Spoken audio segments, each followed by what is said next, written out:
Théo, comment ça va? Ça va et toi? Ouais, très bien. Est-ce que tu pourrais te présenter aux abonnés? Ok, je suis Massé Beard, j'ai 22 ans et je joue actuellement j'ai pas de club, mais je suis safety corner. Je fais du football américain depuis 6 ans. J'ai commencé en région parisienne et puis voilà, c'est ma passion, ça a été mon métier. Là actuellement j'ai pas de contrat, mais j'espère que ça va continuer à être mon métier et être ma vie, on va dire qu'elle tourne autour de ça. T'as toujours eu ambition d'être pro ou à un moment ça s'est présenté? Ouais, j'ai toujours, depuis que je suis petit, j'ai toujours eu ce côté ultra compétitif et la recherche de la performance et d'être pro. Et avant, j'ai fait du foot et de l'athlé pendant 10 ans. Et après, j'ai commencé le foot US. Et au début, je savais même pas que ça. Enfin, vraiment, quand j'ai commencé, je me disais même pas que c'était possible de faire tout ce chemin que j'ai fait. Et ouais, j'ai toujours eu quand même l'ambition de jouer au plus haut niveau. Ok. Comment t'as découvert le foot US? Parce que c'est pas une pratique, j'allais dire, tu vois, quand même courante en France. Comment tu as découvert ça? En fait, mon père il est américain, donc on va dire que j'ai baigné dans cette culture depuis que je suis petit. Le dimanche, ça a toujours été la NFL avec mon père. Et voilà, après, c'est rentré dans la culture. Il a lancé des balles avec moi depuis que je suis très jeune. Donc on va dire que ça a été dans mon éducation en fait. Ok. Ça va. Alors, ce que je te propose là, c'est on va se garer quelque part tranquille pour pouvoir un petit peu discuter de 2021-2022. Je pense que ça a été assez chargé pour toi. Ouais, Ça te va? ouais, c'est bon. Ok, on est parti. A few moments later. J'aurais tendance à dire être, mais je dirais même faire plus que être, parce que en fait on est toujours aussi bon que notre dernière performance, on est toujours aussi bon que la dernière chose qu'on a fait, et les actions c'est beaucoup plus, pour moi on est ce qu'on fait, je sais pas si c'est comme ça qu'on dit, mais Moi, je dirais être. Comparaison avec soi-même, est-ce que je suis meilleur que hier, est-ce que je fais un pas vers là où j'ai envie d'aller et vers la personne que j'ai envie d'être.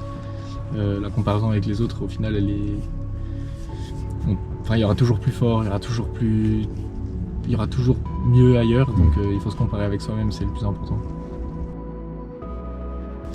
Performer, c'est plus important que gagner. Après, si on gagne tout, si on dit gagner le match par exemple, c'est beaucoup trop large. Mais si on gagne à chaque pas qu'on fait sur le terrain, si on gagne à chaque fois qu'on se met en place, si on gagne toutes les petites actions, à la fin on va performer. Mais si on parle de, par exemple, gagner ou perdre un match, performer c'est beaucoup plus important. Être le meilleur, tout ce que je fais c'est pour être le meilleur. Mais j'arrive toujours le premier à l'entraînement, je sais pas si c'est... C'est toi, c'est ta perception. Ouais, je pense être le meilleur. J'ai beaucoup négligé la prépa mentale pendant beaucoup trop longtemps. Je pense que la prépa physique c'est ce qu'il faut pour arriver dans les 1% des meilleurs de l'élite. Et après la différence elle se fait dans la tête. Et c'est là où moi j'ai besoin de travailler. Et je pense que la prépa mentale c'est vraiment ce qui fait tout au final. À mon époque, Pôle France à Bordeaux, et aujourd'hui Pôle Espoir toujours à Bordeaux. Un plus malin. Le malin il gagnera toujours parce que il faut le plus malin, c'est toujours le plus malin qui gagne. Un jour un lion. Je suis pas dans la team mouton. Ok. Je pense qu'il faut être atypique et on s'attire des ennuis et des ennemis en étant atypique, mais être dans la normalité, personnellement je sais pas comment dire, mais d'ailleurs j'arrête pas de réfléchir sur l'humilité, est-ce que c'est important, est-ce que c'est pas important, tout ça, mais la normalité moi ça m'attire pas du tout. Oui. Je laisse mettre lecture en haut. Maseo Beard, Safety, Paris, France. The way I think about how I should play, how I should practice, how I should never give up, this translates into everything in my life. How I should stay committed to my dreams and fully commit to everything I do on the field. This translates to everything in life, and I realize this like every day. I'm a smart football player. I understand where my help is on the field all the time.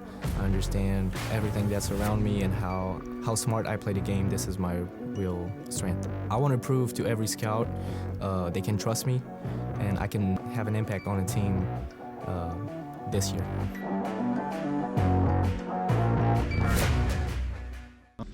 Est-ce que tu peux me redire un petit peu le contexte? C'était à quelle période ça? Alors ça c'était en avril il me semble. J'avais passé les tests en fait, internationaux à Bristol en Angleterre pour être invité au Combine national qui était à Toronto pour la CFL. Donc ça c'était au Combine de Toronto et c'était du coup quelques semaines avant la draft. Et on avait des interviews à faire, on avait des interviews qui étaient pas médiatisées mais seulement avec les coachs, les scouts et tout ça. Et on avait une interview qui était pour le site de la CFL et du coup c'était celle-ci. Dans quel état d'esprit tu étais à ce moment-là? Là, moi, j'étais assez serein en fait. Je m'étais juste fait la promesse d'être moi-même et de leur faire, d'essayer de montrer la meilleure image de moi, de leur faire comprendre que j'ai confiance en moi. Je pense que j'ai des qualités qu'ils trouveront peut-être pas chez certains autres athlètes et qu'il fallait que je me démarque en les exprimant. Et en exprimant surtout le fait que j'étais passionné. Après, ce que j'ai mal fait, je pense, c'est que j'ai été un peu trop sérieux. Alors que quand on me voit au quotidien, les gens qui s'entraînent avec moi, ils savent que je suis toujours en train de rigoler, toujours en train de jouer. Et j'ai eu du mal à montrer ça parce que je voulais être trop professionnel. Donc, voilà. Et je trouve ça compliqué de montrer le côté fun dans une interview professionnelle. Donc à la suite de ça, qu'est-ce qui s'est passé, toi? Alors là, il y a eu des tests pendant 3-4 jours où c'était beaucoup de tests, il y avait des interviews, tout ça. En fait, les scouts ils sont toujours un peu présents, ils notent un peu tout ce qu'on fait. Je sais qu'ils ont vérifié après les chambres, dans quel état on les avait laissés par exemple, donc c'est vraiment plein de détails comme ça. Et après il y avait des tests physiques évidemment. Et ensuite ils nous ont appelés dans les semaines qui ont suivi, on a passé des entretiens téléphoniques, tout ça. Et puis après il y a eu la draft. Et voilà. À la suite de cette expérience-là, qu'est-ce que tu en tires aujourd'hui? Est-ce qu'il y a des choses que tu aurais aimé faire autrement? Quel bilan t'en tires? Ça a été super compliqué pour moi cette expérience en CFL parce qu'en fait j'ai réalisé que c'était plus que le sport, c'était vraiment du business et qu'ils devaient respecter les quotas de quel joueur est européen, quel joueur n'est pas européen. Ce que j'aurais aimé faire, j'aurais aimé être encore meilleur sur le terrain, mais on va dire que j'ai pas réellement eu ma chance, j'ai eu l'impression en étant là-bas. Je sais pas si j'aurais pu faire beaucoup plus. Peut-être que j'aurais pu être un petit peu plus patient. Et au moment où j'ai ouvert ma gueule en fait devant les coachs, j'aurais dû peut-être juste me taire et laisser un peu plus de temps aux choses pour se faire.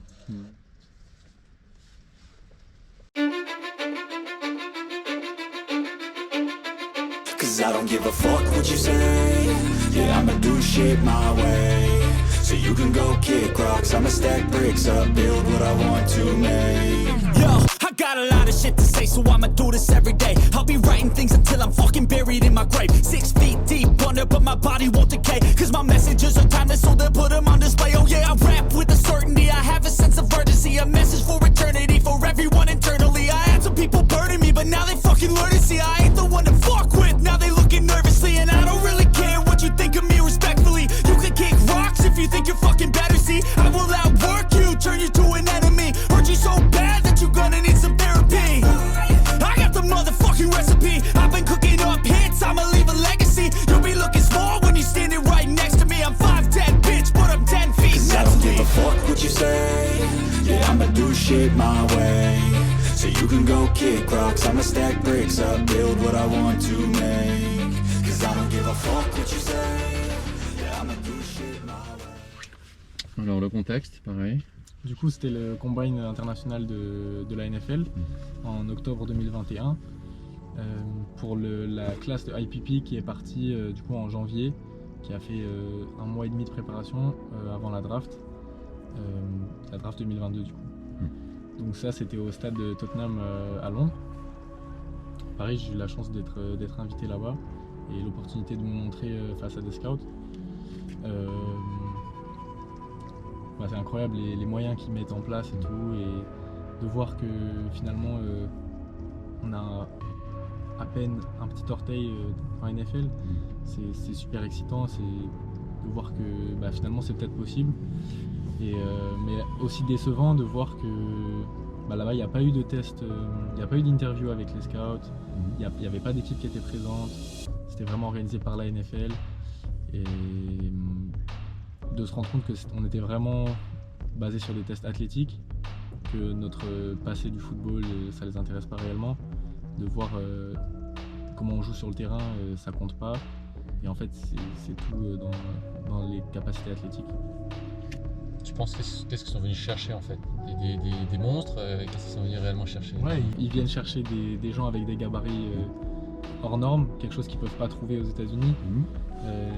Des tests athlétiques pareil, hors normes, qu'on trouve très peu dans le monde, mais ils recherchent pas des receveurs, ils recherchent pas des DB, ils recherchent encore moins des QB.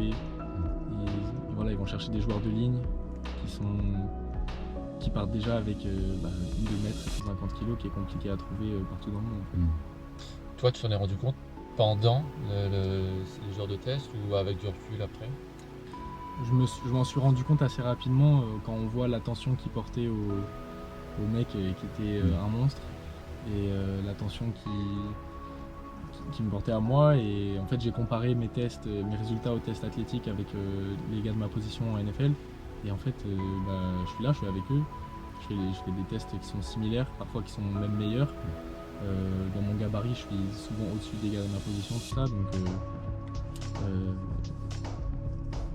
j'ai parlé avec les scouts, tout ça, et en fait je me suis rendu compte que, à moins que je fasse un score exceptionnel, les chances c'est impossible. Donc pareil, encore une fois décevant de voir que parce que moi je crois dur comme fer qu'aujourd'hui si on me met dans un camp NFL, je vais me développer et je vais rapidement prendre ma place, et je suis capable de jouer à ce niveau là, mais juste en fait y accéder c'est peut-être le plus compliqué au final. Qu'est-ce qui manque aujourd'hui pour toi? Idéalement le chemin, tu as 2 moments forts dans ta carrière, même si tu es encore jeune, tu as quand même quelque chose d'intéressant. Qu'est-ce qui te manque aujourd'hui pour passer au-dessus? Ce qui m'a manqué, c'est un 40 yards de fou, avec un score incroyable, qui me manque toujours d'ailleurs et sur lequel je travaille tout le temps. Il m'a manqué dans mon CV un passage à l'université aux États-Unis. Et ce qui me manque maintenant pour la suite, ce sera juste un contact de quelqu'un qui va me faire, qui va partager mon nom et me promettre à quelqu'un que j'ai peut-être ma chance, et mettre un pied juste dans un camp et avoir mon opportunité sur les OTAs, même si c'est une semaine. Et à partir de là, je pense que là, je peux faire mes preuves. Mais il faut juste une personne qui croit en moi. Est-ce que toi, tu crois en toi? Ouais, je suis persuadé que j'ai ce qu'il faut, que je suis meilleur que beaucoup de gens qui sont à ce niveau-là, et que voilà, j'ai encore une énorme marge de progression. Et j'ai surtout la tête au bon endroit, ce qui fait que je ne vais jamais dérouter. Donc toi, là, la stratégie, justement ta vision, elle est comment là pour enclencher dans le nouveau club, même pour la suite, comment tu vois ça? En fait, très jeune, je me suis dit, comporte-toi comme un amateur, et c'est sûr à 100% que tu seras amateur. Comporte-toi comme un pro et tu as peut-être une petite chance que tu deviennes un pro. Donc je mets tout en place, tout ce que je peux contrôler. Donc mon alimentation, mon sommeil, ma préparation physique, ma préparation mentale, il faut que je fasse encore plus. Mais tout ce qui est athlétique, tout ça, je regarde du foot toute la journée, tout ça. Et ensuite, maintenant, il faut que j'améliore mes relations, que je trouve la prochaine bonne opportunité, parce que signer du jour au lendemain comme ça en NFL, ça arrive à personne. Trouver la bonne opportunité avec le bon coach qui va réussir à me développer de la bonne manière et qui aura lui les contacts pour m'envoyer quelque part. Donc je pense que le choix de la prochaine équipe où je vais jouer, ça va vraiment être un facteur clé. Est-ce que tu aurais un conseil à donner tu vois, aux jeunes qui sont au pôle? Parce que moi je le vois, il y en a qui idéalisent aussi un petit peu aller là-haut, hein, forcément. Qu'est-ce que tu peux leur donner comme conseil? Parce que toi tu as 2-3 ans d'avance quand même par rapport à eux aujourd'hui. Qu'est-ce que tu pourrais leur dire? Je pense qu'il faut toujours communiquer, toujours bien s'entourer et savoir parfois faire le tri des personnes qui en fait nous font stagner ou même nous ralentissent. Donc il faut toujours être bien s'entourer, bien communiquer avec les gens, pas avoir peur de dire. J'ai remarqué beaucoup que par exemple pour le recrutement, il y en a qui aiment garder secret où est-ce qu'ils vont aller jouer, où est-ce qu'ils vont, à qui ils parlent, tout ça. Alors qu'en fait, du coup après ils font des erreurs parce qu'ils ont voulu tout garder pour eux, mais s'ils en avaient parlé par exemple à leur coach, le coach peut-être qu'il savait qu'il fallait pas qu'il aille là, qu'il fallait. Voilà, après peut-être ne pas écouter les conseils de n'importe qui non plus, mais au moins communiquer beaucoup plus. Toujours alimenter son savoir, toujours essayer d'apprendre des nouvelles choses parce qu'il y a toujours des choses à apprendre. Jamais se dire qu'on a trouvé la recette miracle. Enfin, elle n'existe pas la recette miracle et il y a toujours quelque chose à améliorer sur soi. Après, qu'est-ce que je pourrais leur dire? Comme j'ai dit tout à l'heure, se comporter comme un pro et avoir la chance d'être pro et se comporter comme un amateur et être sûr d'être un amateur. Voilà, il faut, je sais pas comment on dit, embrasser l'incertitude et se dire que de toute façon les incertitudes elles sont partout et parfois il faut aller plonger dedans et prendre ce qu'on a à prendre même si on ne sait pas aujourd'hui ce que ça va être. Comme tu as dit, qu'ils idéalisent vraiment de l'autre côté de l'Atlantique. Faut arrêter de les voir comme des monstres. On est meilleur qu'eux.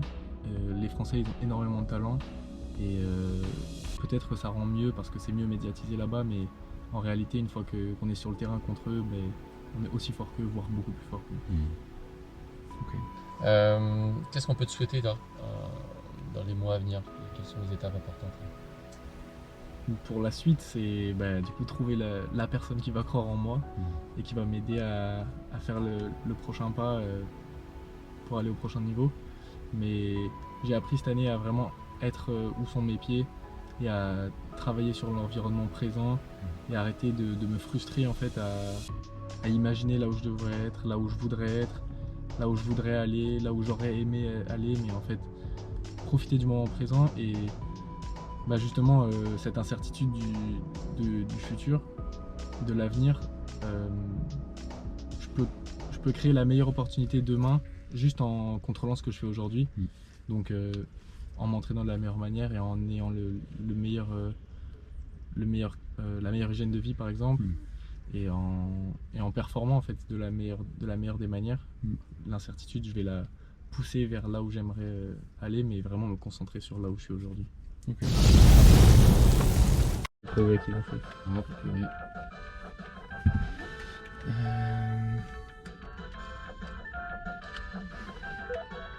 Moi je vois, j'ai même plus l'habitude. Donc toi t'es en dessous. Dalsim. Allez, il a l'air bien vénère. Il est vénère lui. Ouais, je prends lui. Tu peux. Ouais.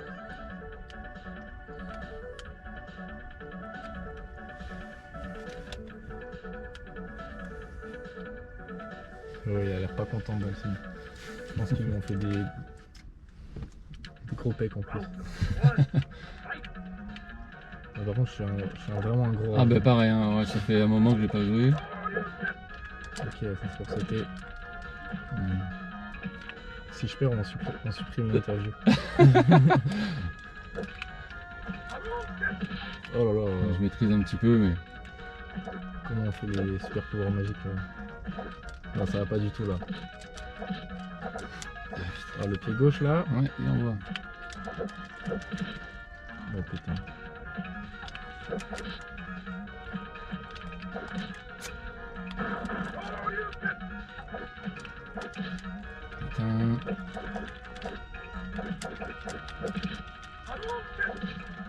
Oh là là là là, j'ai pris une boule magique.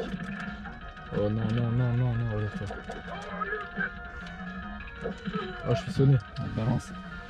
Pas de pitié. Promis. Ça va pas du tout.